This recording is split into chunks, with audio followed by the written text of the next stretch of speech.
Persília, o sinal de gravação tá aí? Tá aqui. Ok, Ok, gravando. Ótimo. ótimo. Para a gente não esquecer nada, né? Isso. Uau! Respirando, botando o pé no chão, para a gente falar de várias coisas aqui, agradecendo a presença de todos, pedindo àqueles que estão com o microfone ligado para irem desligando.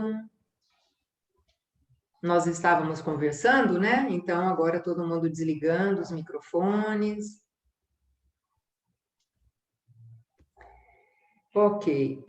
Nesse início de noite em que nós estamos, eu gostaria de fazer um agradecimento bastante especial. Vocês devem ter visto lá no grupo, eu enviei uma entrevista do Fernando Betete com um médico, ele é clínico geral, mas fez muitas pós-graduações em várias áreas, né? Uma delas a homeopatia, é o Dr. Rubens. E eu fiquei muito impressionada de ouvir a fala dele, porque praticamente tudo que a gente discutiu desde o primeiro encontro, mais o que a gente vai falar hoje, ele contemplou naquela entrevista. E isso significa assim, é um médico que está trabalhando no dia a dia com essas informações, com a consciência de que todos os seres têm mais de um corpo, nós não somos só isso, nós não somos só essa massa física, nós somos algo muito maior do que isso. E a outra coisa muito interessante da parte dele, que coincide com todos os médicos e todos os profissionais das demais áreas que compareceram nos simpósios de saúde quântica e qualidade de vida, é que a doença não começa aqui, ela termina no corpo físico, ela começa no corpo emocional. E aí a coisa vai plasmando até chegar nesse corpo físico. E lembrando ainda que o corpo astral da Terra e de todos os seres vivos, ele tem várias gradações. É, é um gradiente de frequências, das mais sutis às mais densas, até coincidir bem próximo com a nossa física.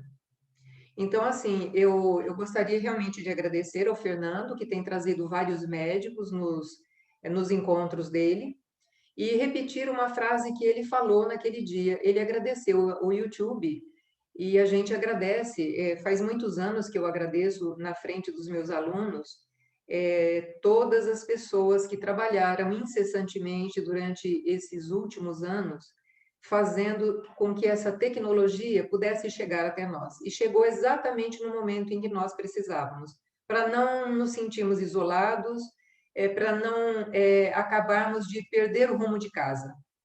Então, assim, meu agradecimento gigantesco a todos aqueles que, em séculos passados, começaram a trazer fagulhas que foram juntando até culminar nessa tecnologia toda que está à nossa disposição.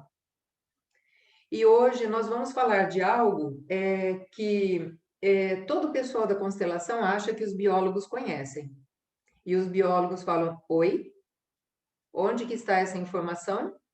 Por isso que eu coloquei aí entre parênteses, mas é um parênteses que pode ser um círculo enorme para abraçar. Nós vamos dar lugar a muitos esquecidos aqui no encontro de hoje, porque nós vamos falar dos campos morfogenéticos que, infelizmente, não são falados na biologia, não desta forma como nós precisamos relembrar. A teoria está aí, a gente recebe de picadinho. A teoria está aí, então nós vamos resgatar essa informação. E nós vamos falar aqui, hoje, de campos dentro de campos, porque nos encontros anteriores nós dissemos que o campo que tudo permeia, que é o maior, é o campo de ponto zero. Esse campo de ponto zero contém absolutamente tudo o que já aconteceu, tudo o que está acontecendo e todas as possibilidades que podem ser escolhidas para acontecer. Então, o campo de ponto zero é o nosso pano de fundo. E aí dentro estão o campo gravitacional, o campo eletromagnético, o campo quântico, o campo específico de cada ser, que nós chamamos de biocampo, o campo mórfico, o campo morfogenético, e todos eles misturados. Então, nós vamos falar de algo que a gente tem na estatística, que inclusive nós temos testes variados para avaliar o efeito de espécie, de flores, de sementes. Esse teste, na estatística, se chama nested, ou aninhamento, porque nós temos uma hierarquia, como isso que a gente falou, campos dentro de campos. E se nós pegarmos tudo que a gente falou até agora, nós temos o campo de um átomo, na verdade, o campo de subpartículas atômicas, o campo do átomo, o campo da molécula, o campo de uma organela, o campo de uma célula, e aí isso vai ampliando até chegar ao campo de ponto zero. Então, é um dentro do outro. E as primeiras pessoas que eu gostaria de relembrar, de dar um lugar, são esses biólogos que começaram a organizar o conhecimento a respeito da morfogênese. E eles afirmaram, todos eles afirmaram, que a morfogênese é organizada por campos. E quando a gente fala de morfogênese, é a origem da forma. Então, todos eles são, de alguma forma ou de outra, ligados à embriologia. O Hans Spemann, o biólogo soviético Alexander Gurvitch, o Paul Alfred Weiss, porque ele é austríaco, né? Se fosse americano era Weiss, né? O Weiss. Ele também biólogo, e todos eles trabalharam com a biologia do desenvolvimento. E foram dando as primeiras pinceladas nesse conteúdo. Um outro que eu gostaria muito de relembrar é o Dr. Burr. Ele trabalhou como professor de neuroanatomia e bioeletrodinâmica, e ele foi um dos primeiros pesquisadores a descrever os campos de organização em plantas e animais, e ele montou essa teoria eletrodinâmica do desenvolvimento. Eu achei interessante, dias atrás, quando eu havia começado a preparar esse conteúdo, eu achei uma informação, hoje eu procurei e não consegui localizar, dizendo o seguinte, que infelizmente nenhum livro da Faculdade de Medicina de Yale mencionou os trabalhos do Burr. Ele deixou 93 trabalhos publicados, sozinho ou em parceria, falando exatamente a mesma coisa. Cada organismo segue um padrão de crescimento organizado, conduzido por seu campo eletromagnético. E ele conseguiu, observando uma semente e analisando o campo elétrico do embrião que existia dentro da semente, ele conseguiu ver a forma da planta adulta. Então, existe um campo que dirige esse desenvolvimento. Ele também viu o eixo elétrico de um animal demarcando a posição do cérebro. E quando eu vejo isso, eu me lembro que nos meus primeiros anos de pesquisa, dentro do mestrado, eu comecei a estudar germinação e desenvolvimento de esporos de pteridófitas, que são as samambaias e avencas. Eu só trabalhei com samambaias. E anos depois, num trabalho que eu fiz com o Dr. Laboriot, eu testei um corante e vi assim muito demarcado nas primeiras horas de embebição que o núcleo da única célula que tem o esporo, ele estava deslocado para o canto da célula. Aquele canto já estava marcado antes do núcleo migrar para lá. E ali ocorre a primeira divisão celular, separando duas células, uma grande e uma pequena. A pequena vai dar origem a um filamento que serve para aderir aquele esporo que acabou de germinar no substrato. É como se fosse uma raiz. Não é raiz, é um rizoide, porque é uma única célula alongada. Então, assim, existem marcas que estão ali disponíveis para todo pesquisador observar o desenvolvimento, e as pessoas deixaram isso passar batido. Eu selecionei algumas coisas sobre a vida dele e sobre as afirmações dele, e vamos aqui acompanhar juntos, né? ele disse que todas as formas de vida são moldadas e controladas por campos eletromagnéticos, que podem ser mensurados e mapeados com voltímetros padrões. E hoje nós temos equipamentos mais sofisticados, eu só não consegui comprar esse equipamento. Esses campos de vida, como ele chamou, Fields of Life, ou campos L, os campos de vida, né? São projetos de toda a vida nesse planeta. Então, é algo que tem um planejamento. E essa descoberta, segundo ele, é de imensa significância para todos nós. Ele acreditava que, uma vez medidos esses campos, eles poderiam revelar condições físicas e mentais, e os médicos estariam aptos a usar isso como diagnóstico para as doenças. Porque os sintomas, eles apresentam sinais antes que apareçam. E a gente vê muito bem isso no próprio Reiki, né? Uma das PICs.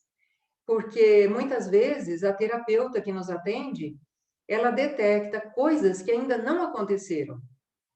E então, assim, é um sensor humano, mas se existe essa possibilidade de fazer essa mensuração, nossa, a gente ganharia muito tempo, porque seria algo assim mais afinado do que um ultrassom, do que uma tomografia ou algo parecido, uma ressonância magnética. A gente precisaria detectar uma mudança no campo de informação do organismo antes que a doença se instale. Lá ainda no campo emocional, às vezes antes disso, no campo mental. E eu achei interessante essa afirmação dele. O universo em que nos encontramos e do qual não podemos ser separados é um lugar de lei e ordem. Ele não é um acidente nem um caos. Então, eu não posso nem falar a fila dos pesquisadores que eu já li afirmando isso. O que existe aqui é algo tão maravilhoso, tão perfeito, tão cadenciado, que não pode ser um acidente. Isso que existe aqui, segundo ele, é organizado e mantido por um campo eletrodinâmico capaz de determinar a posição e o movimento de todas as partículas carregadas. Durante quase meio século, e ele disse isso porque ele trabalhou durante 43 anos como biólogo, as consequências lógicas dessa teoria foram submetidas a condições rigorosamente controladas e reuniram-se comprovações sem nenhuma contradição. Então, ele foi exaustivo nos seus experimentos e viu uma coerência absoluta em tudo o que ele avaliou. Uma outra pessoa que eu gostaria de resgatar e que os consteladores falam tanto é o Rupert Sheldrake, que foi mencionado pelo Dr. Rubens na entrevista que ele deu para o Fernando Bettetti. O primeiro livro que eu li do Sheldrake foi esse, O Renascimento da Natureza. Ele está disponível na internet, viu? Eu acho que na Amazon tem, e nos sebos tem bastante. Eu, infelizmente, por enquanto, só tenho uma cópia dele, né? Mas ele, da mesma forma que o Byrne foi absolutamente insistente e coerente nas suas observações, o Sheldrake também. E ele insiste em toda a sua obra em dizer que campos são regiões de influência não materiais e que a repetição gera hábitos. Vamos ver por que ele disse isso. Só chamando atenção, eu gosto muito de ver o antes e o depois, por isso que eu procuro sempre uma foto de jovem ou mais jovem e uma foto mais atual. É gostoso a gente ver, né, as pessoas. Uma das coisas que o Sheldrake chamou atenção foi para algumas repetições que acontecem. Então, quando a gente olha essa figura, é interessante, né? Eu poderia pensar, será que essa sequência é do mesmo animal em diferentes fases de desenvolvimento, pegando aqui da esquerda o mais jovenzinho e à direita mais desenvolvido? Ou será que isso é a diversidade da mesma espécie? Ou será que isso são animais diferentes? Olha, bem diferente, né? Nós temos do peixe ao homem. Quando eu comecei a fazer o meu mestrado, e eu via a beleza do desenvolvimento das pteridófitas a nível microscópico, eu me perguntava, opa, onde ficou essa receita? De onde vem essa receita? Que isso se repete incessantemente. Que memória é essa? Onde é que isso está registrado? Onde é que está essa maquete? Será que somente os genes podem explicar isso? E, com certeza, todas essas indagações, elas partiram da cabeça de todas as pessoas que estudaram desenvolvimento em alguma etapa da sua vida profissional. E aí a gente continua observando, né? Eu parti para as plantas. Quando a gente analisa a esporogênese, a formação dos esporos, e os esporos nas angiospermas, que são as plantas com flores, estão dentro de estruturas, né? Isso aqui é um saco embrionário, isso aqui é um grão de pólen. Quando a gente estuda a gametogênese, a formação dos gametas, aqui dentro a gente tem um gameta, a oosfera, aqui o grão de pólen tem um gameta masculino. Quando a gente estuda a embriogênese, essa sequência aqui para formar um embrião, tudo isso se repete. Tem algum formatinho diferente, algum jeito diferente, mas é uma sequência muito parecida. Será que existe uma atração, algum atrator que gera tudo isso? Será que eu tenho que reverenciar Lamarck dizendo que existe uma herança dos caracteres adquiridos? Será que houve uma seleção natural pura e simples, como Darwin defendeu? Será que a epigenética está em jogo, como Bruce Lipton afirma no seu livro Biologia da Crença? E ele é a repetição de vários outros pesquisadores. Será que é tudo isso misturado?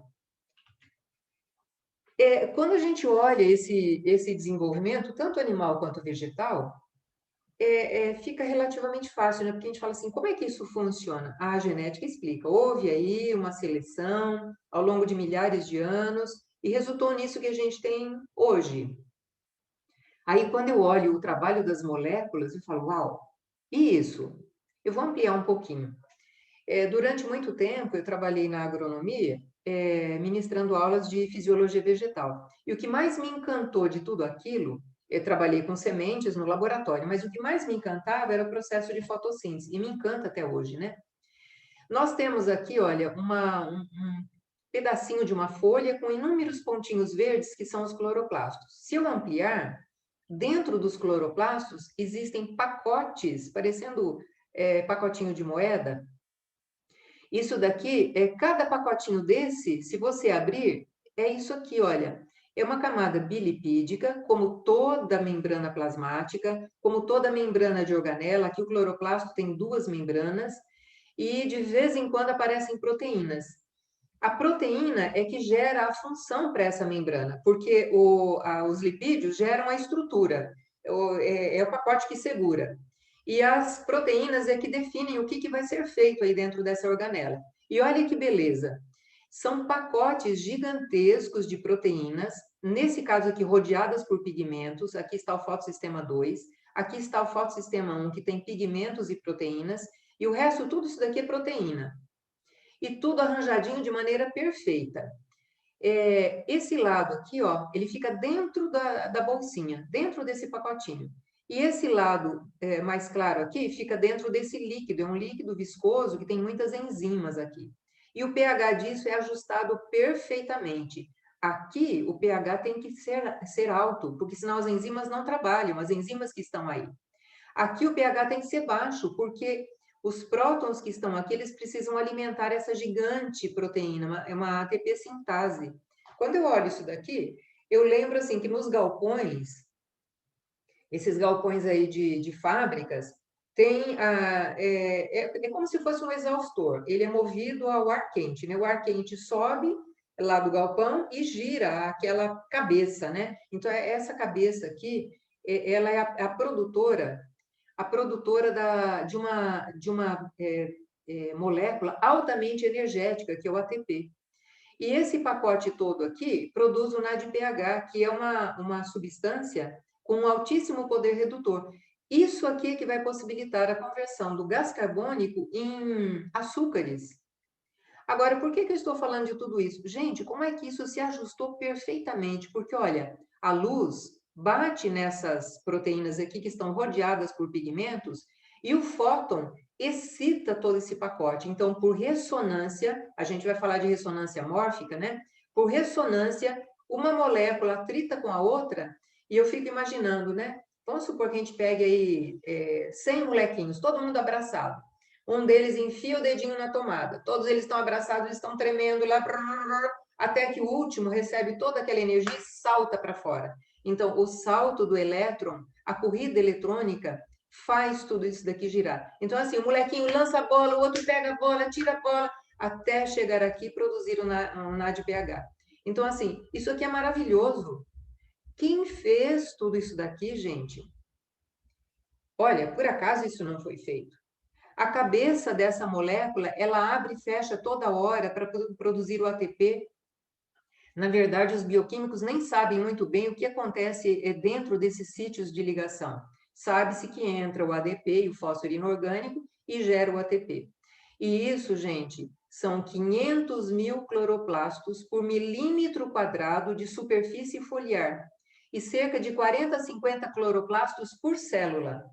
Agora, se eu pensar evolutivamente, as cianobactérias, elas só tinham esse primeiro pacotinho aqui, ó. Esse segundo pacote, ele é uma coisa derivada, veio depois. Então, assim, muitas pressões seletivas,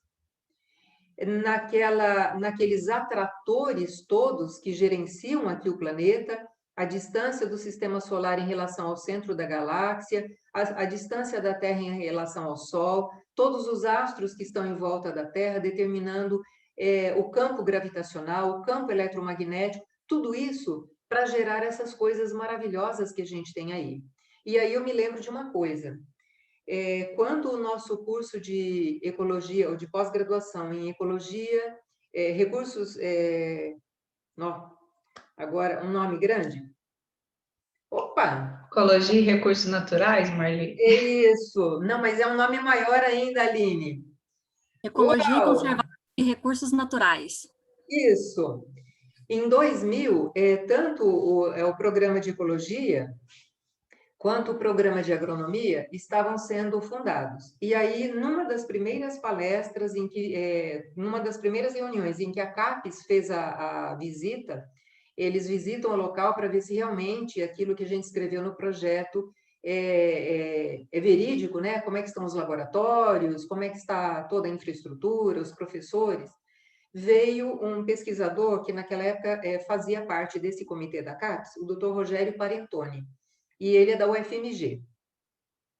E ele, na sua palestra, ele disse o seguinte: quando o curso de ecologia lá no Rio Grande do Sul, que foi o primeiro a ser instalado no Brasil, quando ele foi aberto, teve uma aula inaugural. E o professor levou os alunos para visitar toda a vegetação à beira-mar, não só praia, né, mas praia, duna, e vai subindo até chegar à vegetação maior. E aí ele pediu para os alunos o seguinte: vocês vão coletar alguma coisa nesse ambiente que vocês considerem como se fosse assim, é algo para lembrar do ambiente, é algo que retrata o ambiente, é uma amostra do ambiente. E lá foram os alunos, né? Cada um levou a sua mochilinha, um coletou uma concha, outro coletou um pouquinho de água, um pouquinho de areia, alguns coletaram folhas das plantas halófitas, raízes, caule, flores, e todo mundo levou alguma coisa para o laboratório. Chegou no laboratório, eles fizeram todas as técnicas usuais, né? Secou, macerou, separou, fez a triagem, foi lá fazer a eletroforese, e aí tinha que apresentar o relatório. E lá foram eles, né? A concha é constituída por calcário, isso, aquilo, as folhas, isso. Deram toda a constituição. E ele falou: nossa, maravilhoso, relatório completo. Aí ele jogou uma pergunta para a turma, ele disse assim: de posse de todo esse relatório, sabendo de quais macro e micronutrientes são constituídos todos esses animais e vegetais, vocês conseguem reconstituir uma folha? Vocês conseguem reconstituir uma concha?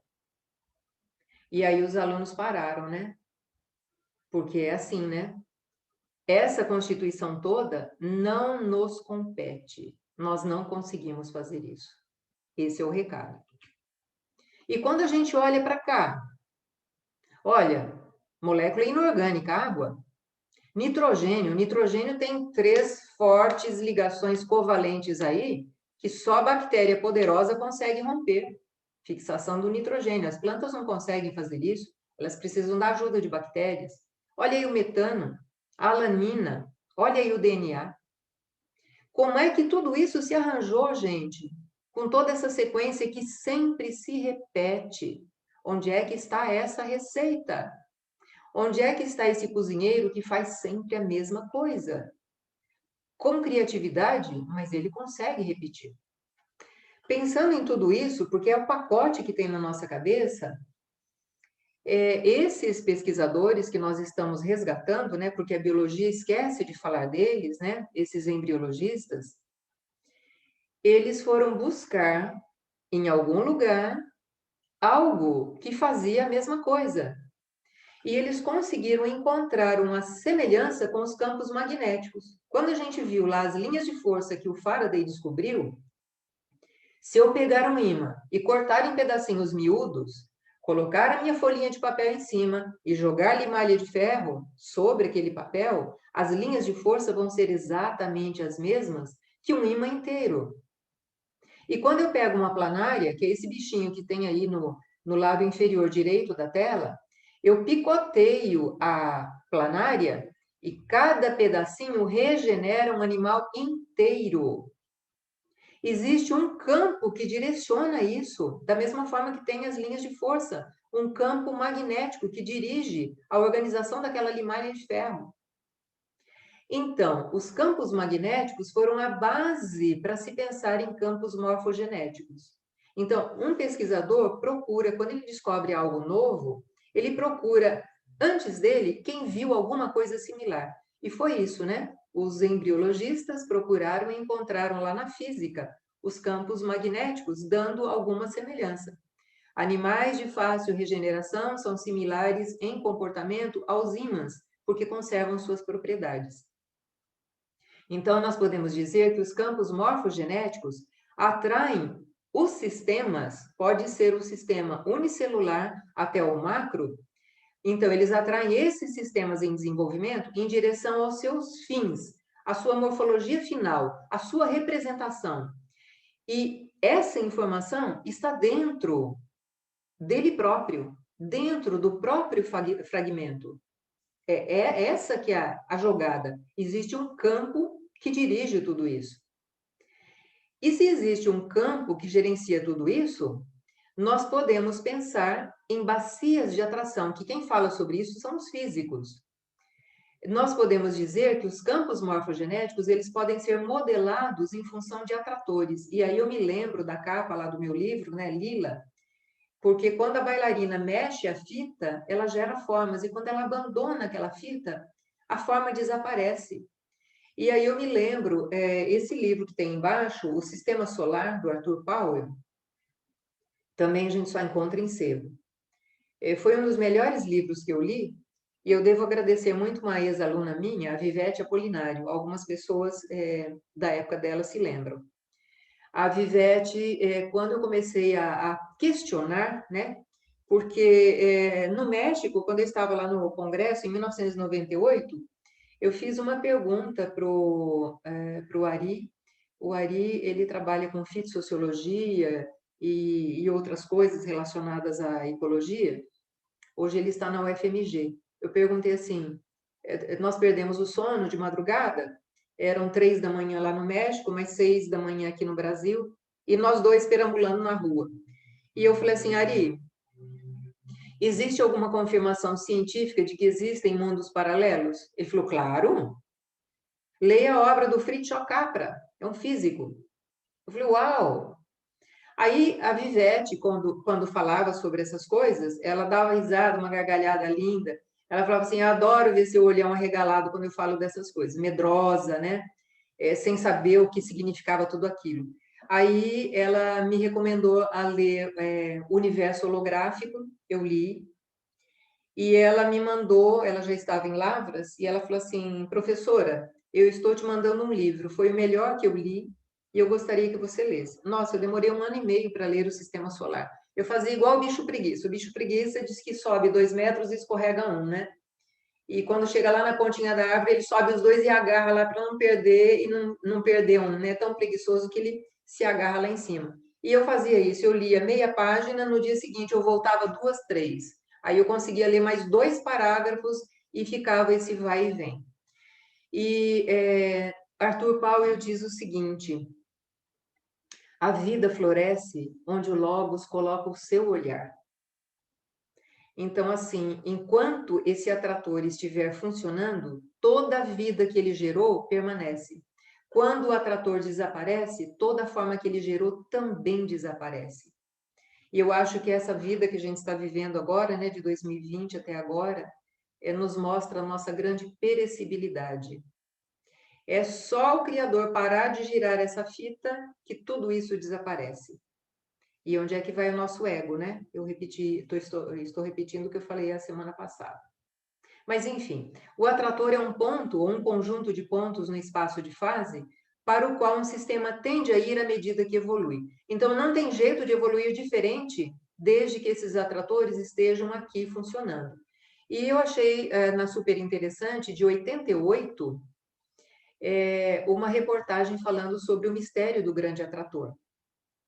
E aí a gente começa a repassar na cabeça, né? A frequência vibracional que existe aqui no planeta, ela está ligada à distância que nós estamos do centro da galáxia, à distância que nós estamos do Sol, ao campo gravitacional gerado pelo nosso próprio planeta e pela gravidade de todos os outros que estão ao nosso redor. A radiação eletromagnética oriunda do Sol, que gera o processo de fotossíntese que alimenta toda a biosfera.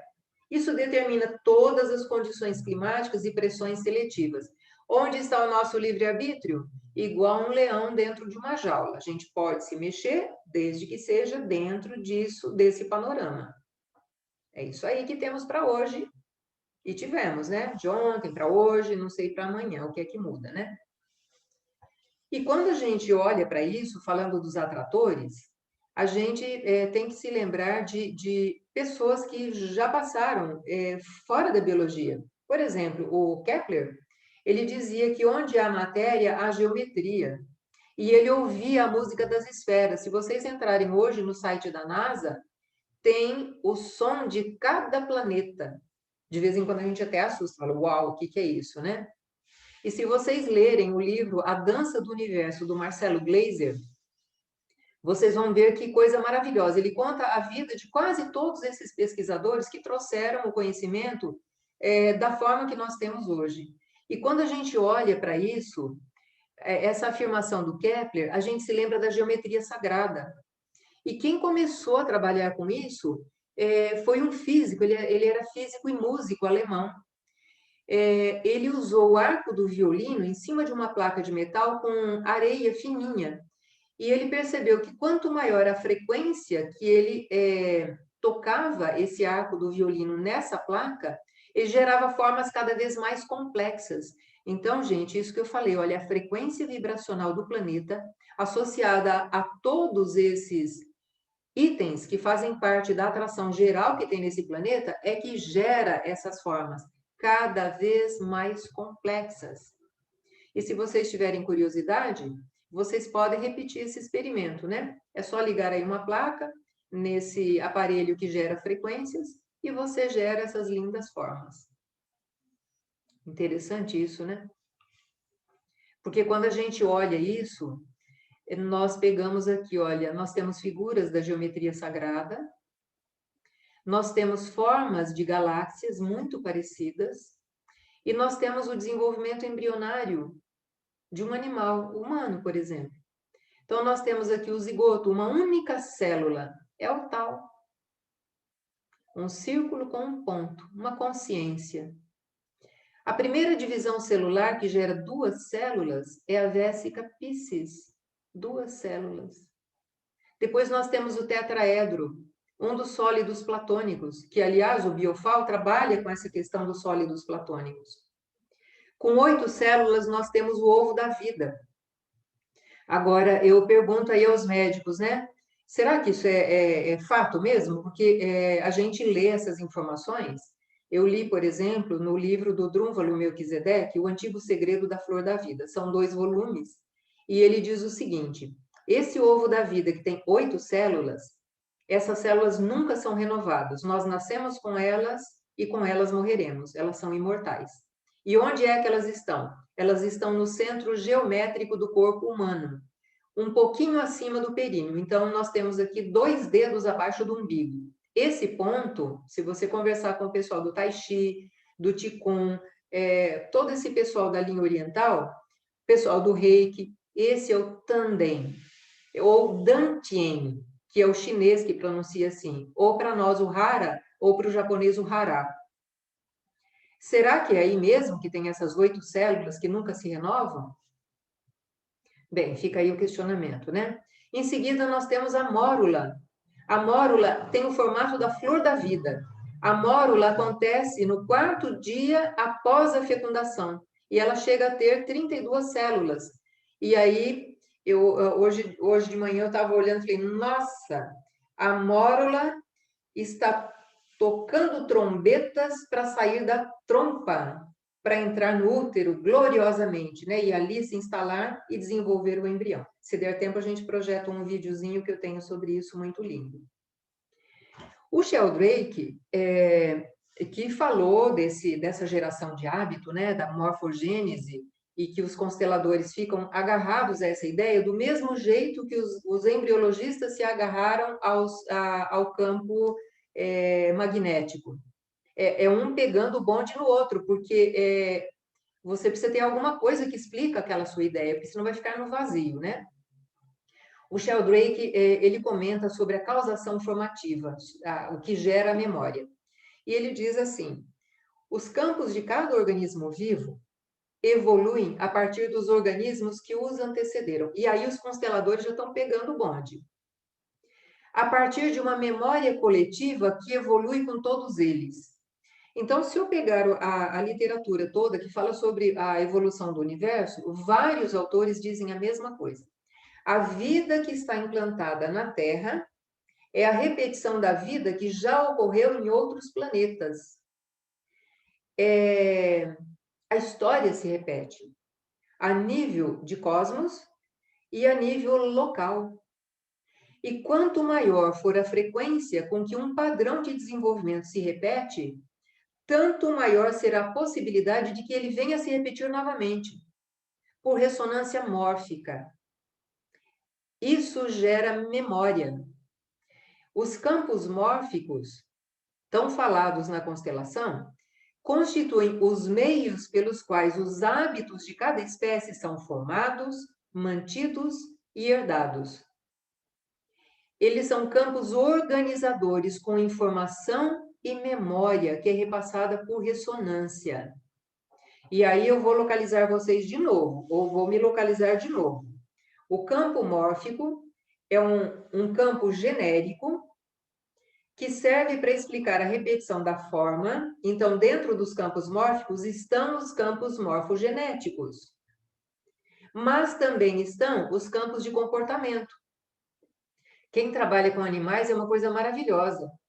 Você verifica o jeito que as abelhas constroem os seus ninhos, constroem os favos. Gente, aquilo é milimétrico. Tem medidas. Cupins totalmente cegos repõem o cupinzeiro. Como é que é isso, gente? Ele segue um campo, igualzinho a limalha de ferro segue o campo de força gerado pelo ímã. Tem um exemplo que eu gosto sempre de repetir, viu? Eu acho que ilustra muito. Porque quando a gente fala assim das abelhas, das formigas, dos cupins, das aranhas, aquelas teias de aranha maravilhosas, é assim, um aprendeu com o outro, né? Estão ali pertinho, né? Filhote, o filho repete as coisas que o pai faz. Mas, gente, olha, aquela história dos pássaros da Europa, o pessoal distribuía as garrafinhas de leite nas portas das residências com a tampinha de alumínio. Aí os pássaros descobriram que, furando aquela tampinha, ele bebia o creme do leite, que tem gordura, né? É altamente vantajoso para esses pássaros. todo mundo achava que os pássaros daquela cidade só que tinham aprendido um com o outro. De repente, outras cidades mais distantes do que o voo maior a distância maior de voo do pássaro, também estavam fazendo a mesma coisa. E depois da guerra, quando o pessoal parou de distribuir o leite dessa forma, porque não tinha nem leite para ser distribuído, né? Tudo era cota. Pouquinho depois da guerra, os pássaros voltaram a fazer a mesma coisa. Quem que ensinou isso, gente? Que memória é essa? Que fio condutor foi esse? O campo de ponto zero, né? E aí, quando o Sheldrake fala desses caminhos que são repetidos, e quanto mais se repete, mais ele é reproduzido por ressonância mórfica, ele foi buscar quem mais tinha visto alguma coisa parecida. E ele descobriu que em 1957, o Waddington havia criado uma metáfora para explicar o seu conceito de creodo. O que é que ele disse? Vocês estão vendo aí a figura, né? É uma série de vales e montanhas, né? Vales e montanhas. Se você imaginar alguma coisa caindo nessa ribanceira abaixo, toda vez que se jogar alguma coisa, essa coisa que se joga vai percorrer um caminho. Quanto mais coisas dessa percorrerem o mesmo caminho, mais profundo vai ficar esse sulco.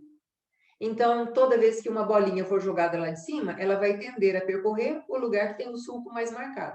E eu me lembro o seguinte, aqui em Uberlândia, quando eu mudei para cá em 86, tinha muitos bairros localizados assim, antes e depois da rodovia, antes e depois da ferrovia.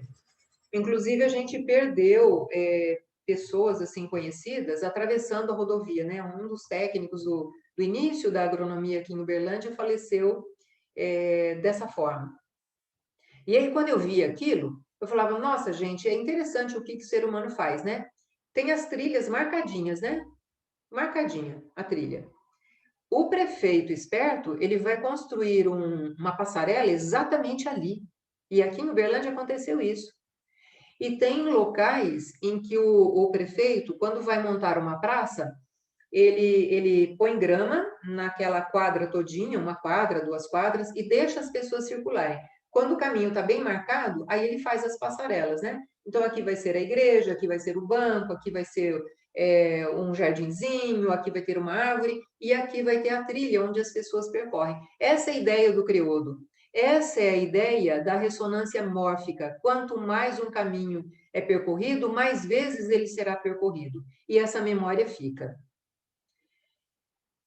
Agora, por que os campos mórficos têm sido utilizados para explicar o fenômeno das constelações sistêmicas? Por tudo isso que eu falei, né? Porque os sistemas têm forças geradas pelo hábito. E esse hábito, ele determina o comportamento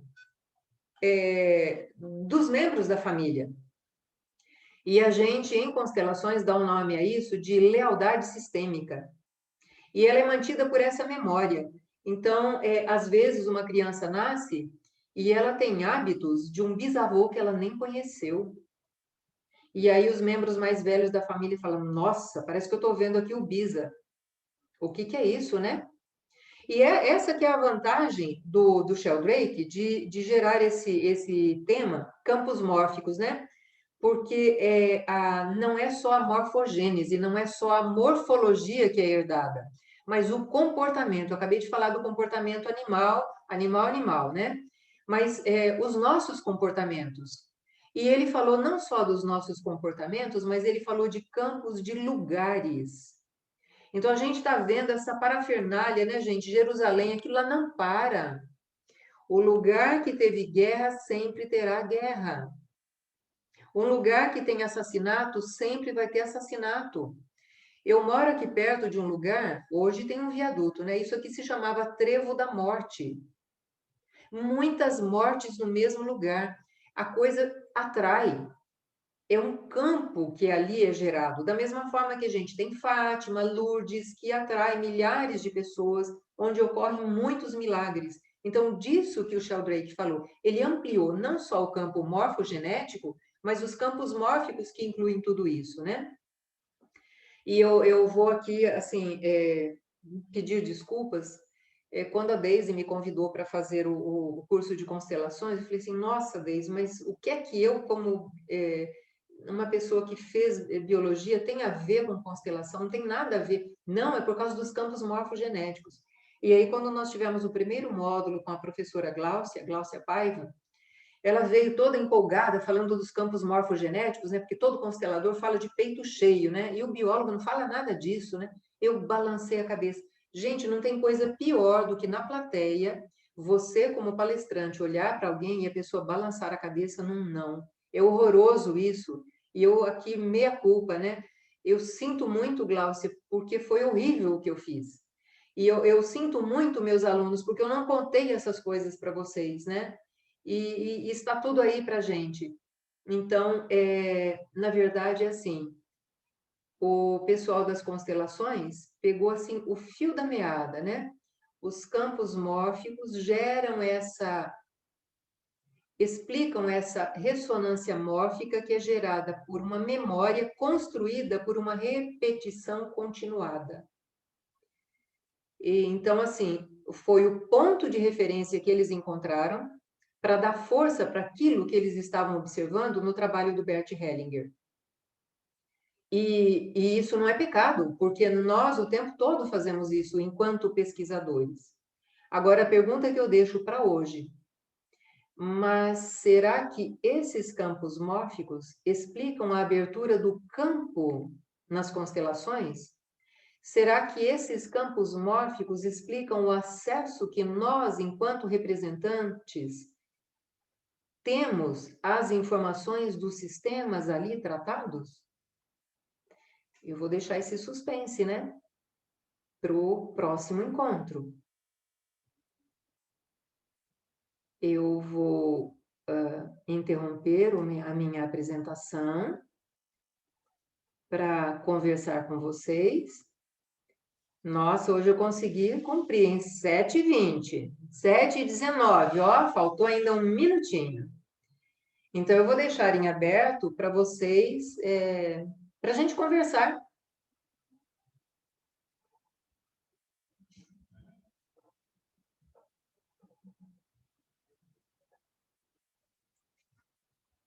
A Persília está tendo acesso ao chat, né? Sim, Marli.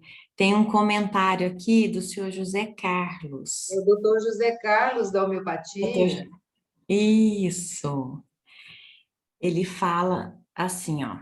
No jorrei feito na terra, ela aprende a ter na composição dela o que o agricultor precisa que ela tenha para produzir o que ele planta naquela roça. Ah, mas isso é o conhecimento antigo, né? O conhecimento antigo, as pessoas falavam com a terra, falavam com as plantas. Eles usavam as técnicas da radiestesia, né? Para encontrar água, né? A forquilha. E essa conversa a gente parou de ter, a gente não tem mais essa relação. A gente não acessa mais o campo das plantas. Eu vou contar uma coisa interessante aqui. Em 2010, nós fizemos uma coleta grande na Estação Ecológica do Panga, que é uma reserva que a universidade tem aqui em Uberlândia.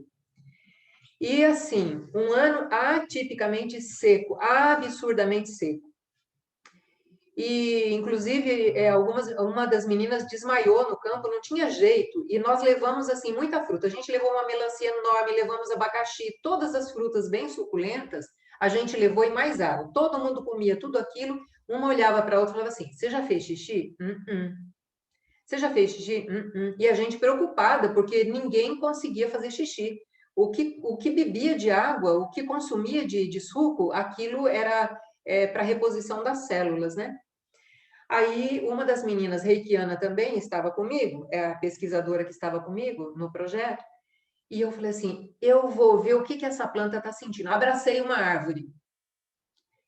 E aí, eu gritei para ela, Ana Paula, a planta está sentindo tontura, igualzinha a menina que desmaiou. A planta está sentindo tontura. Abraça aí a planta, abraça. Faz reiki nela. Então, assim, são sintomas muito parecidos. E a gente perdeu essa habilidade, né, doutor José Carlos? O que fazer com isso? E o Hahnemann, quando começou a trabalhar aí com a homeopatia, praticamente ele conversou com as plantas, né?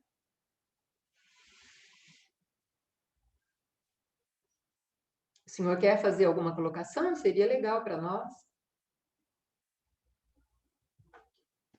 Pois é, enquanto você falou, eu lembrei dessa produção desse senhor João de Mococa, inclusive estou vendo aqui no computador, tem um trabalho na USP falando da cafeicultura de Mococa, que mudou de paisagem porque ele parou de colocar insumos na terra e só ministrou jorei por meses.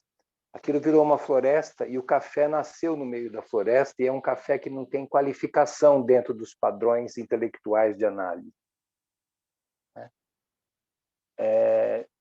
E nessa história toda, eu acho que assim, nós nos maquinamos tanto que perdemos a senso-percepção e parece que a saturação da perda está promovendo um imperativo de retorno a ela. E há um vácuo, porque são outras inteligências necessárias ou demandadas para dar suporte à vida e à repetição da replicação da vida, e que nós estamos muito destreinados, nós estamos muito enferrujados, né? Então, na ressensibilização de ressensibiliza-se, contamina-se, entre aspas, ou contagia-se a vivificação ao invés da morte, que os últimos 50 anos contribuíram de uma maneira muito significativa. Então, nos processos de cura, a gente replicou muito campos mórficos pró-morte e anti-vida com aparência de vitalidade. A gente inverteu os polos, né? As vitrines não combinaram com os almoxarifados. Por isso que depois de um gráfico de uma longevidade maior, nós vamos ter muita gente jovem indo embora. Por quê? Eles não estão dentro de corpos construtivos de vida, pela senso-percepção da vida. Não. E o Hahnemann, é claro, ele sentiu tudo aquilo. Como é que esse homem foi experimentar a cânfora, num tempo que a cânfora era lá um produto botânico, a árvore da cânfora, etc. E tal, né? Por que se usa tanta cânfora hoje em dia, né? Parece que existe mesmo uma força querendo que os campos mórficos geradores de vida ficassem muito atrofiados em nome, eu chamo do Deus do consumo, né? É a minha conversa com os pacientes no cotidiano, que coisificou a vida, e ela é incoisificável, né? Ela sofre. Então, esse senhor João me veio à cabeça enquanto você expôs, porque era um sujeito da terra que, por desespero e falência de não poder mais suprir as demandas bancárias de manter a produção, ele falou, chega, eu vou abençoar a minha terra todos os dias. Nossa, que coisa linda. E ela se comportou como um fiel escudeiro, dizendo, espera aí, eu vou fazer o que eu posso para o teu café ficar bom. E o café dele é impressionante, né? É de Mococa, ele se chama Senhor João, Fazenda Santo Antônio da Água Limpa. Olha o nome da fazenda do seu João. Santo Antônio da Água Limpa, João... Eita, né? João Pinheiro, se não me engano. E, de fato, né, abençoadas piques que estão falando da não materialidade que se causa, vai gerando a manifestação vital através dos campos causais que estão presentes, e a gente tinha historinhas para contar. Agora não são mais historinhas, são constatações da fisiologia da construção da vida. E abençoada homeopatia, né? Assim, acho que o Hahnemann era um ET mesmo para a época dele, com as 11 línguas que ele falava e com o que ele intuiu, pela conexão com a senso-percepção, que acho que é a grande inteligência que quem se cura vai resgatando, em detrimento do intelecto congelante que os últimos 50 anos, em especial, tanto incentivaram. Na verdade, assim, eu acho que são os últimos 3 séculos, né? Porque a gente foi ficando tão encantado com a tecnologia que embarcamos nessa, né? Eu me lembro do meu período de ficar dentro do mato sozinha, na década de 80, E era maravilhosa a relação que eu tinha com os bichos e com as plantas. Os coatizinhos até me confundiam. E a mamãe chamava, chamava, e eles lá me confundindo, né? Porque já estava com o cheiro da terra. Então, esse cheiro da terra a gente não tem mais. É uma coisa preciosa que a gente perdeu. Muito obrigada, doutor José Carlos. A doutora Liliane tem uma pergunta aí, né? Uma Isso, colocação, né? Marli. Ela fez uma colocação. Marli, você poderia comentar a relação entre livre-arbítrio e o campo? Oi, Liliane, você quer complementar alguma coisa antes que eu fale?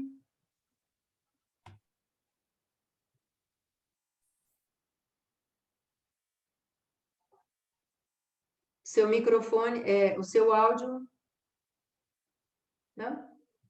Ok, sem problema. O que eu comentei é que nós estamos em um planeta sujeitos a todas as forças que geram a forma de vida desta maneira, em função da frequência vibracional. Então, a nossa liberdade é dentro dessa escala. Dentro dessa escala, como assim?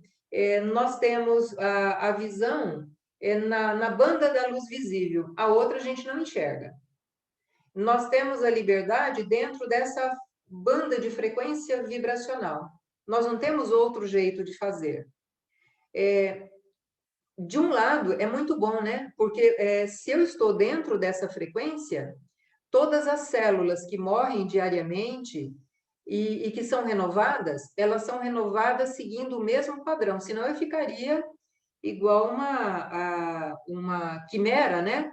Aquilo que a gente viu ontem na palestra da consteladora, né? A gente ficaria igual um líquen também, né? Que é uma espécie remontada em cima de outra. E não, a gente tem a mesma sequência. Pele é pele, mucosa é mucosa, olho é olho e assim por diante. Então, a nossa liberdade de construção de tudo, ela é limitada em função dessa frequência vibracional. Agora, por outro lado, nós temos que pensar naquela multidimensionalidade do ser e do cosmos. Porque dentro dessa multidimensionalidade, eu posso ampliar esse meu campo de ação, indo para o campo emocional, para o campo mental inferior, mental superior, e até para os planos mais sublimes, mais purificados. Mas isso é um esforço que eu tenho que fazer. Então, a frequência vibracional que a gente está hoje aqui, pregada, né? Isso que o Dr. José Carlos acabou de falar, né? A gente está coisificado, né? Dentro dessa coisificação, nós estamos aí dentro da jaula do leão, né? Se a jaula for grande, né? Como nos zoológicos, assim, mais animalizados, né? Eles têm um lugar grande, ele tem árvore, mas, assim, tem uma rede ali, é uma gaiola, maior, mas é uma gaiola, né? Eu não sei se eu te respondi, Liliane, mas eu sempre vejo assim, a gente tem uma limitação e a gente tem que arcar com essa limitação, a gente tem que ter consciência dessa limitação. E para nós sairmos, para nós aumentarmos a nossa capacidade de ação, nós temos que fazer um esforço, nós temos que vibrar em outra frequência. E eu acho que aí entra o biofal, os florais e todas as PICs que nos ajudam a nos libertarem de pequenas amarras, né? A gente vai tirando um nozinho de cada vez do pé, da mão, é isso que eu penso. Se alguém tiver alguma coisa para complementar, para enriquecer a conversa. O doutor José Carlos deixou mais um comentário aqui no chat, Marli, sobre isso que a doutora Liliane perguntou e que você estava esclarecendo. Já ouvi isso. Temos livre arbítrio, sim, para escolher ir no fluxo da nossa evolução, no nosso trilho, ou lutar contra, para ser do meu jeito. Uhum. E a doutora Liliane também coloca no chat que sim, foi muito esclarecedor. Muito importante o que você disse.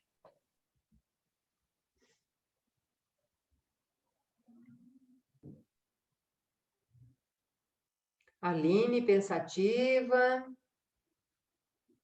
Heloísa, Zígride, Ioná, Newton, a Graça. Nossa, gente, é muita coisa. Marli, hoje eu confesso que eu fiquei muito surpresa, porque por mais que eu seja bióloga e que eu tenha estudado muitas coisas que você trouxe aqui, entender esses campos foi expansivo, assim, vários aspectos que às vezes eu fico pensando, né? Todos os fatores e as variáveis que me trouxeram até aqui hoje, tudo que eu entrei em contato ao longo da minha vida, às vezes eu sinto que não foi escolha, mas inconscientemente eu fui norteada. E aí eu fiquei refletindo sobre isso, né? Será que são os meus próprios campos que eu vou percorrendo? E, ao mesmo tempo, quantos ancestrais meus não tentaram, de alguma forma, percorrer esses mesmos campos, ou percorreram esses campos, e eu estou seguindo esses mesmos caminhos? E, por exemplo, eu brinco muito, falo que uma parte da minha vida foi norteada pela natureza. Até o meu contato com as PICs foi em função da natureza. Sempre gostei de mato, de terra, de roça. Então, a minha casa é uma selva, eu tenho milhares de plantas, eu mexo com planta, eu mexo com terra, fui fazer biologia, fui fazer mestrado. Então, tudo teve a natureza ali, nos meandros da minha vida. E aí eu fiquei pensando, é o meu campo, né, que eu estou seguindo inconscientemente? E aí, onde que entra o livre-arbítrio? Ele é antes que eu chego nesse plano material? Porque quando eu estou aqui seguindo esse caminho, eu não sinto que eu estou escolhendo ele, eu sinto que eu estou sendo orientada e norteada através dele. Aí você amplia a coisa, né? Porque se a gente ficar só na matéria, a gente realmente não entende tudo isso, né? Se a gente partir para essa espiritualidade, essa coisa mais expandida, de alguma forma eu fiz algumas escolhas, né? No antes. A escolha da família, a escolha do personagem que eu gostaria de vivenciar naquele momento, para parar algumas arestas, aí a coisa se amplia bem mais. Eu não sei se a gente tem, como é que eu vou dizer?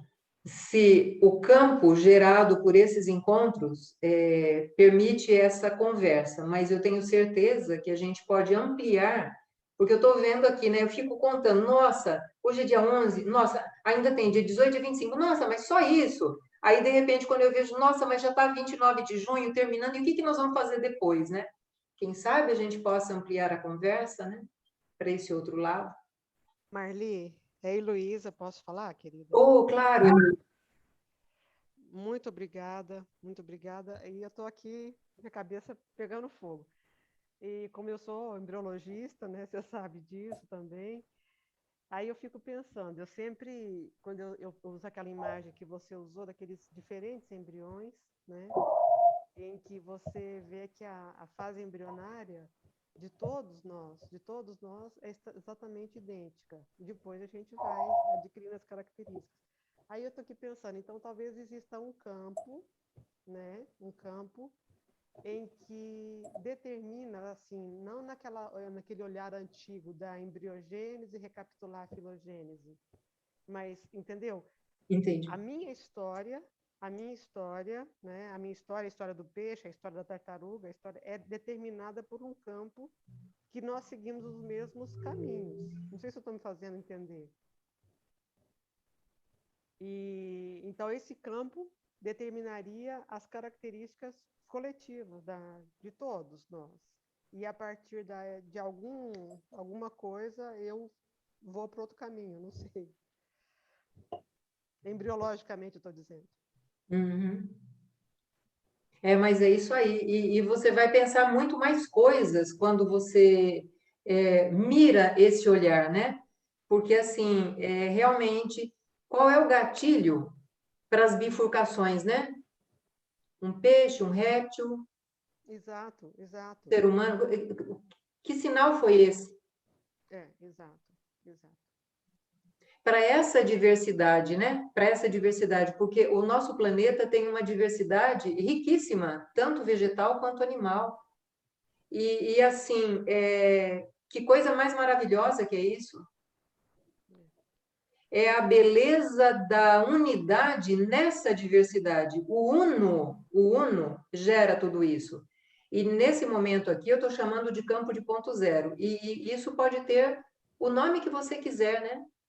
Deus, seja lá o que for, mas é o pano de fundo que determina toda essa diversidade. É como se o Criador estivesse experimentando cada forma e recolhendo a experiência. Isso que eu acho maravilhoso. Marli, tem mais um comentário da Ioná, antes da última pergunta. Ioná, ela fala assim: deve haver formas de romper este fluxo. Acredito que a vontade de romper este fluxo faz parte do caminho evolutivo de cada um. No sentido ali da lealdade sistêmica, talvez, né, Ioná? Que você esteja comentando. Aqueles destinos, os destinos das pessoas, né? Na família tem um assassinato, vai ter assassinato. Como que a gente rompe isso? Foi nesse sentido que você quis dizer? No sentido mesmo da constelação, porque a sua fala anterior estava relacionada a isso.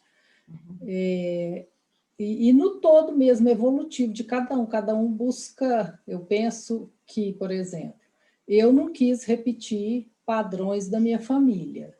Não que eu seja melhor do que eles, não é nada disso, não sou mais evoluída, não sou um ser iluminado, não. Mas eu vi que aquilo não me pertencia mais. Então, é nesse sentido que eu falo da evolução. Eu não quero mais repetir aquele padrão familiar. Então, eu quero sair daquele fluxo. Aí eu busco... E aí você apanha, né? Porque você tem que pertencer ao bando, né? Se você cantar diferente, se você comer uma fruta diferente, se você beliscar uma bananinha diferente, você não pertence mais ao bando e vira patinho feio, né? Mas faz parte da escolha. Não, e aí que é o interessante da constelação, né? Porque aí você tem que fazer o quê? Você tem que reverenciar os seus ancestrais e dizer assim: obrigada pela vida, e eu quero que vocês me abençoem se eu fizer diferente. E se eu fizer diferente e tiver sucesso, eu vou fazer isso em homenagem a vocês. E aí é a bênção da constelação, né? Porque você passa a ser abençoado, porque na verdade é assim. Cada geração teve um contexto diferente, né? A pobreza, a penúria toda do pessoal do pós-guerra. A nossa geração é feliz demais, nós não tivemos guerra, né? Então, assim, se eu conseguir fazer uma coisa mais leve, mais gostosa, diferente daquela coisa árdua que foi feita lá para trás, eu tenho que pedir a bênção. Me abençoe para eu continuar seguindo esse rumo diferente de vocês. E eles certamente vão ficar felizes. Nossa, meu filho conseguiu estudar. Nossa, ele conseguiu ter sucesso. Ele conseguiu um bom emprego. Ele conseguiu uma boa esposa. Ele conseguiu ter filhos. Sei lá, seja lá quantas coisas bonitas que foram feitas, né? E a gente, olhando a natureza, a gente tem as mutações, né? As mutações bem-sucedidas. Quando surge uma pequena mutação e ela é vantajosa, ela é repetida, né?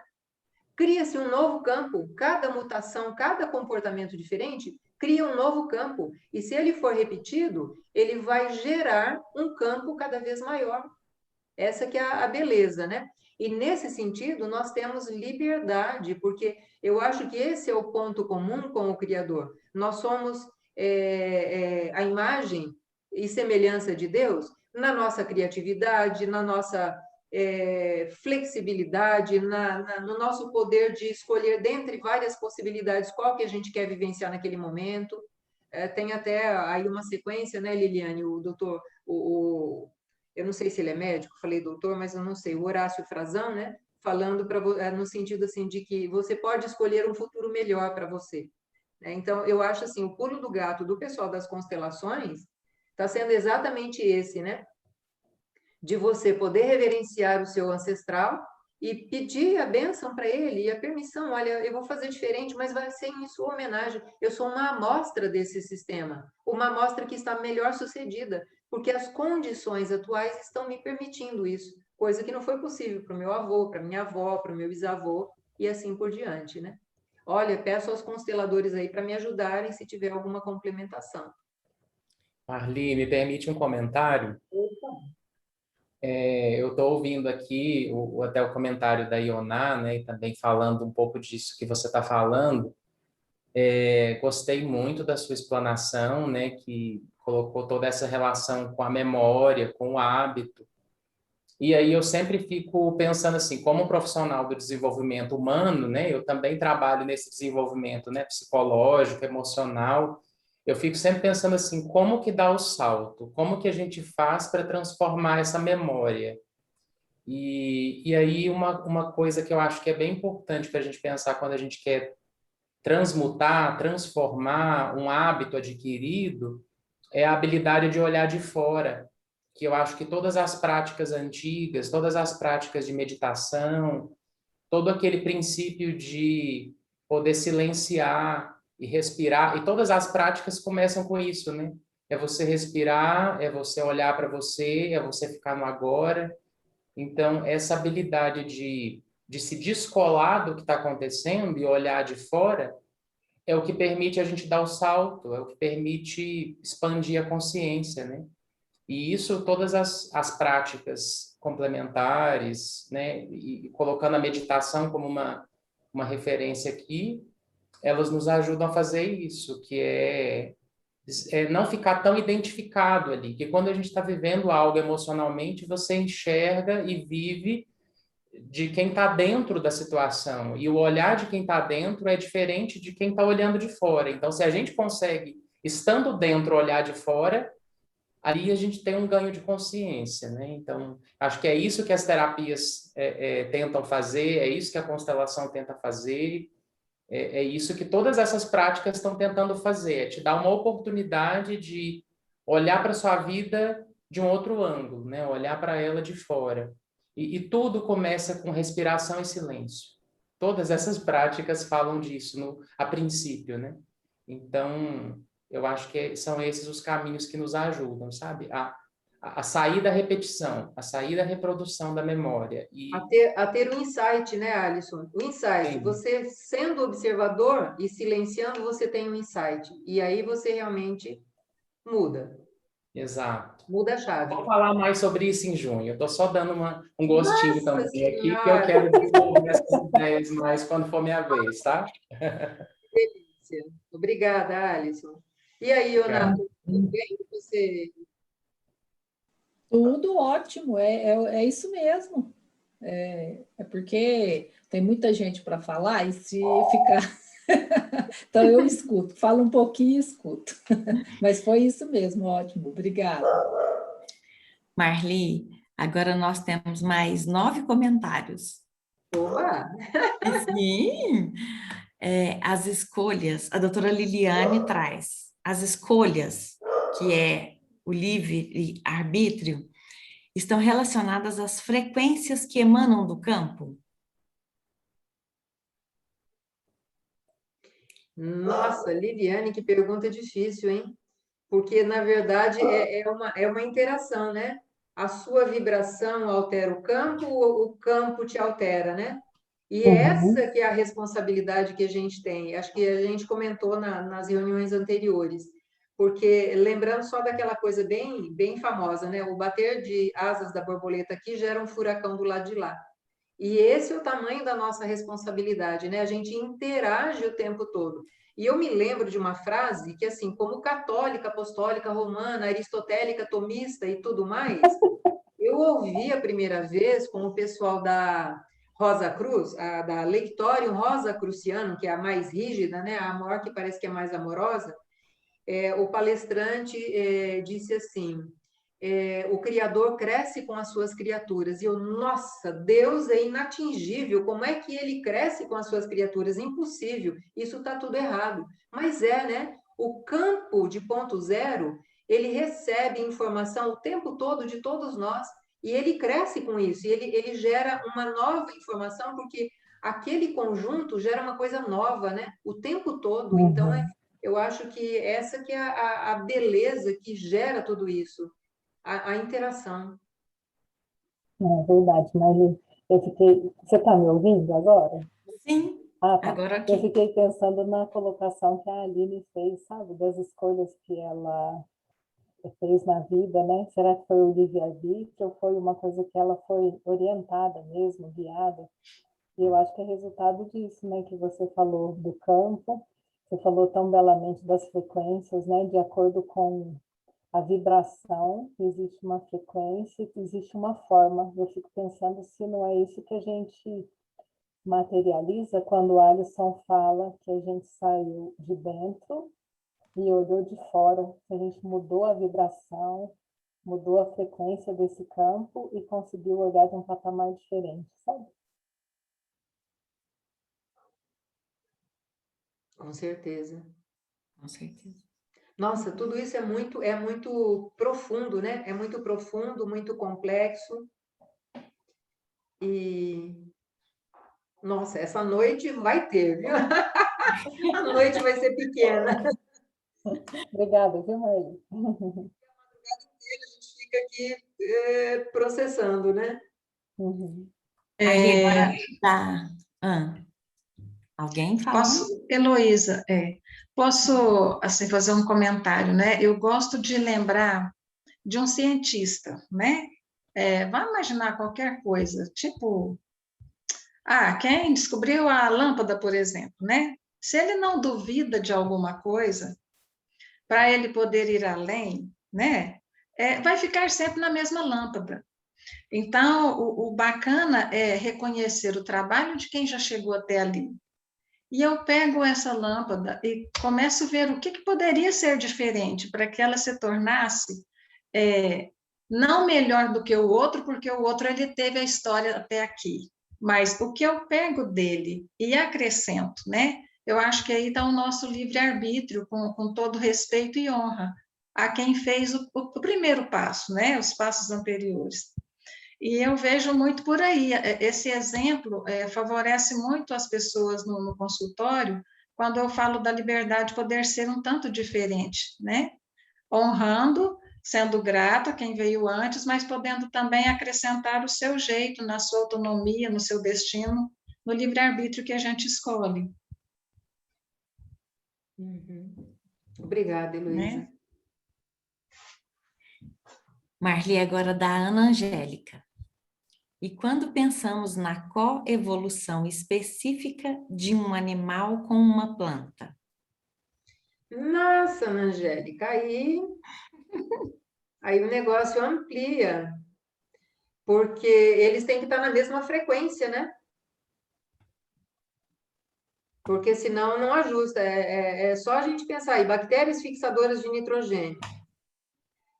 Os insetos que imitam, as flores que imitam a cor, a forma e o movimento da fêmea de um inseto, e ainda tem o cheiro do feromônio para o macho ir lá e fazer a polinização.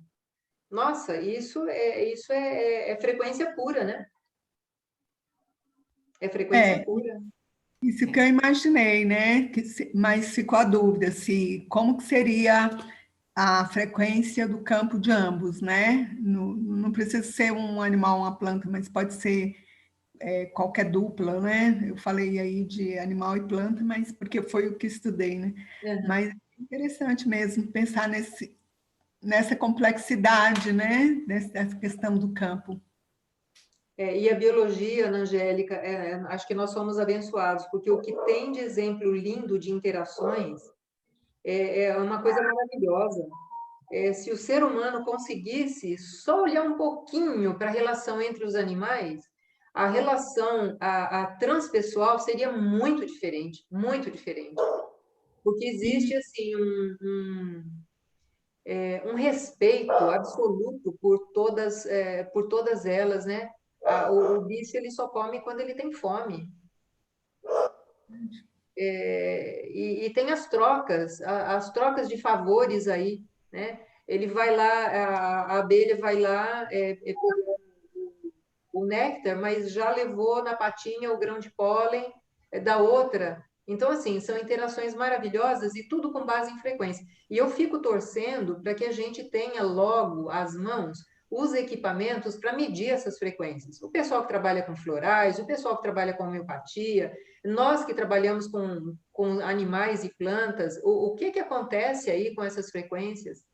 Eu acho que a gente poderia. Eu acho que a gente está assim, um pulinho para a gente dar o salto quântico em tudo isso. E a Aline me fez pensar nisso, né? Do perfil do biólogo. Que uma vez a gente tinha uma camiseta, né? Com o perfil do biólogo, com tudo que ele é e tal. E a gente sempre vê na universidade, no nosso curso, né? Como as pessoas têm o mesmo perfil, os biólogos as pessoas que resolveram fazer biologia, né?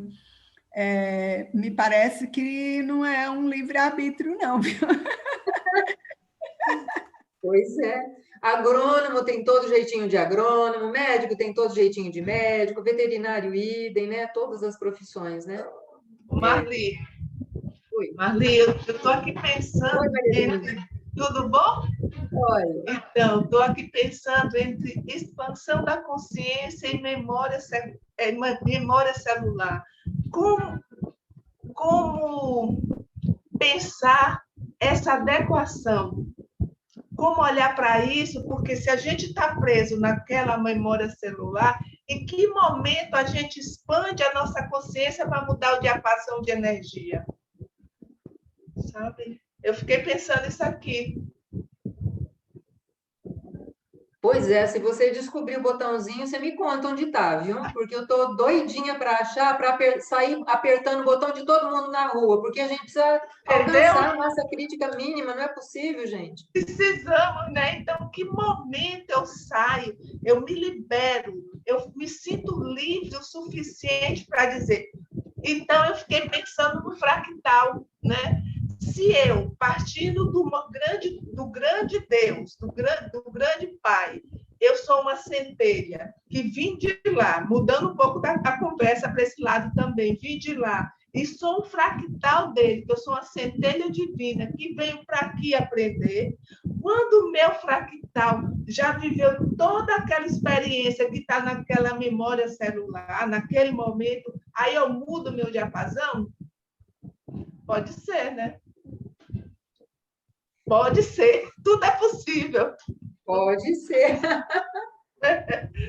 Mas eu acho assim, esse momento especial que a gente está vivendo, ele está nos dando a chance de mudança. Eu estou repetindo aqui o que eu ouvi do Dr. Rubens, e que certamente é o que passa pela cabeça de todos os profissionais que estão aí enxergando de maneira holística tudo isso que está acontecendo, né?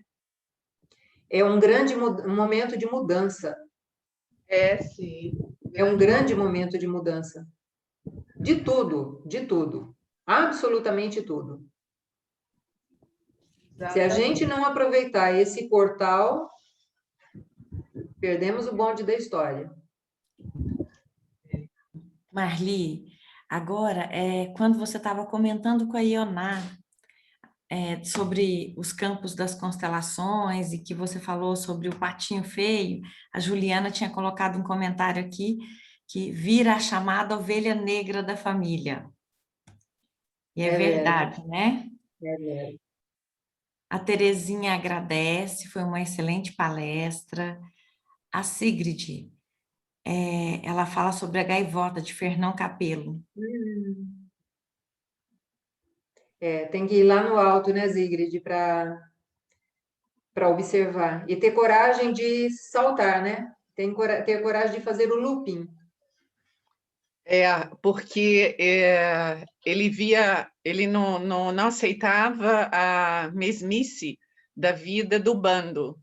E ele queria explorar mais, queria sentir e testar as alturas, a velocidade. Muitas vezes ele se esborrachava, mas era esse diferente no bando que queria desafiar e ir além, né? outras descobertas. É muito lindo o livro e o filme, então, maravilhoso. Para quem já assistiu, maravilhoso. Ainda. Agora, mais um comentário do Dr. José Carlos. Newton Bonder diz que sem transgressão não há evolução, mas há transgressões curativas e as adoecedoras, assim como a subserviência em a alma imortal, a alma imoral.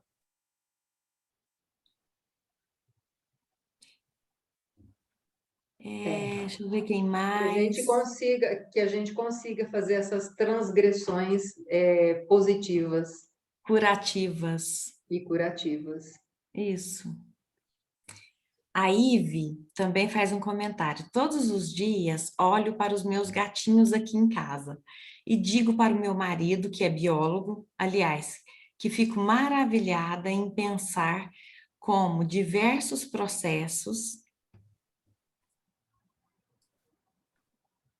importantes. Eu não consigo ler aqui, Marli. Ive, você quer comentar? Ela fala... A Ive está aqui com a gente? Ela está, só o microfone desligado, né? Tô aqui sim, é que o meu teclado está com problema. Eu não sei se ele saiu direito. Tá me ouvindo? Sim. Sim, estamos eu só me lembrei, você falando, né, maravilhada das plantinhas, né, e dizendo como, né, se repete esse padrão. Meu marido é biólogo e ele sempre me explica muitas questões, eu sempre faço muitas perguntas para ele, eu sou muito curiosa.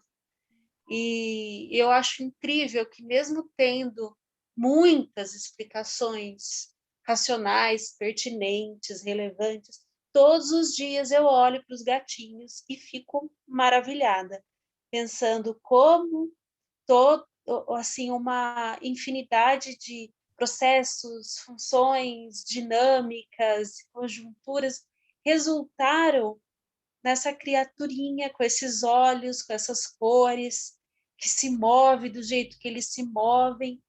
E eu sinto que existe um mistério, né, profundo e muito gostoso. Eu sou muito fã de mistérios não solucionados.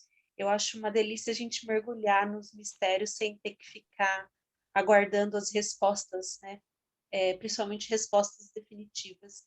E eu sinto todos os dias, em algum momento do dia, eu olho nos olhos deles e eu sinto esse diálogo, sabe? Com o universo, esse mistério incrível, como de todas as possibilidades de vida se criou esse animal tão particular, né? Com todas as suas características. E eu gosto muito de pensar, sentir essa beleza, né? Apesar de todas, né? Ou, enfim, além de todas as explicações formais, né? Era mais ou menos isso. Tudo isso, né? Tudo isso, Ive. Obrigada. A vida é algo improvável, né? É só a gente ler as ideias do Lovelock com a sua teoria de Gaia, que a gente vai ver a vida aqui no planeta é a coisa mais improvável de ocorrer. E ocorre. Marli, a doutora Liliane faz menção futuros possíveis e infinitas possibilidades, que você citou do doutor Horácio Frazão, isso. A Vera Zago faz o comentário: eu acredito que nós recebemos as memórias e também deixamos memórias no campo. Com certeza. Essa é a assinatura eletromagnética inconfundível de cada ser humano que passa por aqui. Obrigada, Vera. Quer falar alguma coisinha para nós? Não, só na minha hora. Ah, meu Deus do céu, você é pouquinho, Vera. A Vera é uma farmacêutica e tanto, trabalha aí com o pessoal do Biofal aqui em Uberlândia, trabalha com florais. Olha, florais da Califórnia, florais de Gabriel, florais de um monte de coisa. Ô, Vera Pão Dura! Pois é. Na minha hora eu vou falar algumas coisas que às vezes vai reforçar algumas coisas desses campos, né?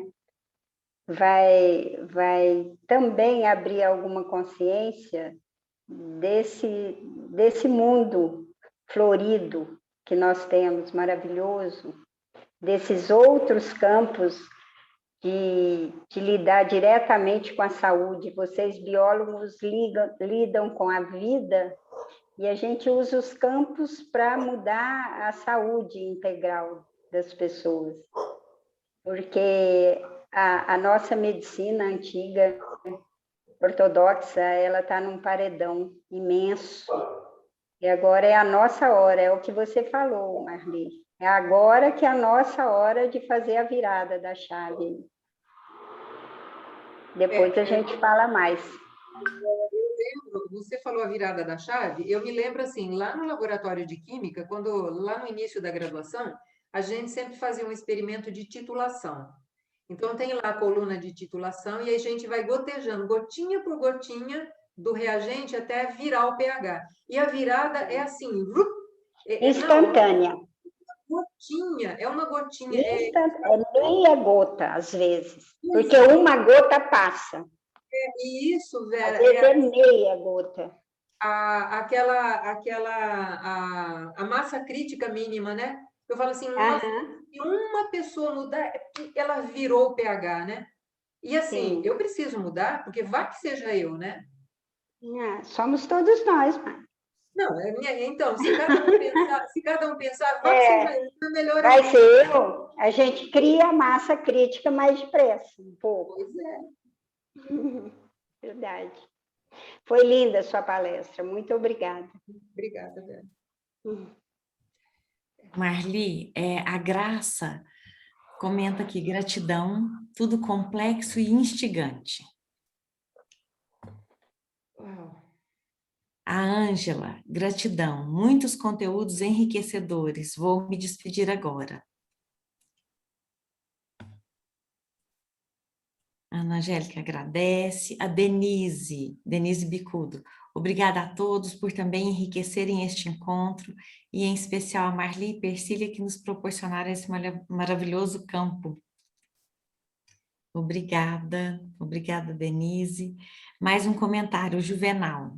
Essa grande mudança que você disse teria muito a ver com a passagem que estamos da era de peixes para a era de aquário? Nossa, aí a conversa amplia, né, Juvenal? Mas eu acredito que sim, porque tem que abrir essa consciência, né? E o aquário assim, tá transbordando. Quero mais espaço. É a era da mudança mesmo, né? E para falar disso, a gente poderia fazer uma rodona aí, né? Uma rodona. Quem sabe esse campo se amplia, a gente não para a conversa por aqui, hein? Vamos seguindo, né, Marli? Um tantão de gente, como diz você, um tanto de seniors por aqui.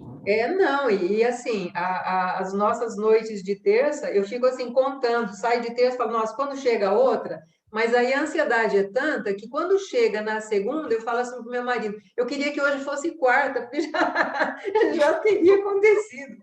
A vontade que aconteça é tão grande que eu já quero sair pulando o caminho, né? Mas olha, assim, gratidão a todos, porque a gente passou aqui 6h30 que a gente começou, né? 1h30 numa conversa que a gente rodaria à noite, né? Se a gente pudesse, faria aquela fogueira, como a gente já fez lá no Aconchego, assando batata doce, banana, chuchu, cenoura. Nossa, que delícia, né? Mas a nossa roda aqui, ela tem um fogo interno, eu espero que a gente mantenha esse fogo aceso, porque são muitas coisas boas. E aquilo que eu falei, né? Eu achei que fosse só meia dúzia de fósforos acesos, né? E a gente formou uma ilhota, uma cidadela de luz, né? Estou vendo aqui a Regina, ela foi minha aluna também. Nossa, Regina, que saudades. Tantas sementes contadas, tantas planilhas montadas, né? E tanta coisa que a gente faz nos bastidores e que fazem parte dessa beleza toda, né? Acordando. Estamos acordando. Que bom. Isso, Marli, aqui agora já as pessoas despedindo, agradecendo, dizendo o tanto esclarecedora que foi a palestra, muita gente também se despedindo no grupo, lá no nosso grupo de WhatsApp. Eu vou olhar daqui a pouco, estou doidinha, que está apitando. Isso!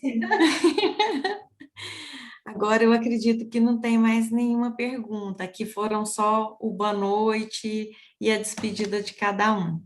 E eu agradeço imensamente cada um que esteve aqui conosco, que ainda está, né? Todos que já saíram, e foi maravilhoso. Eu fico sempre em dúvida se eu trouxe os temas corretos para a gente conversar, mas eu acho que a coisa é tão ampla, que qualquer linha que a gente traga, tendo esse olhar, ela acaba enriquecendo a nossa conversa, né? Gratidão imensa, imensa mesmo. Que todos tenham uma noite maravilhosa, que possam sonhar com realizações para que seja plasmado aqui na Terra. Gratidão. Gratidão.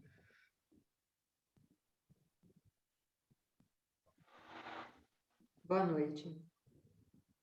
Boa noite. Boa noite. Fiquem com Deus. Obrigada por tudo, garotas. Eu que agradeço. Obrigada. Boa noite. Tudo de bom. Beijos, beijos. Obrigada. Boa noite. Obrigada, Marli e Tercília. Eu que agradeço, Zigrid. Obrigada, Vera. Obrigada, Liliane. Obrigada. Obrigada. Boa noite. Boa noite, Solange. Obrigada. Beijo. Tercília, segura aí um pouquinho antes de você sair. Deixa eu só ver. Stop record.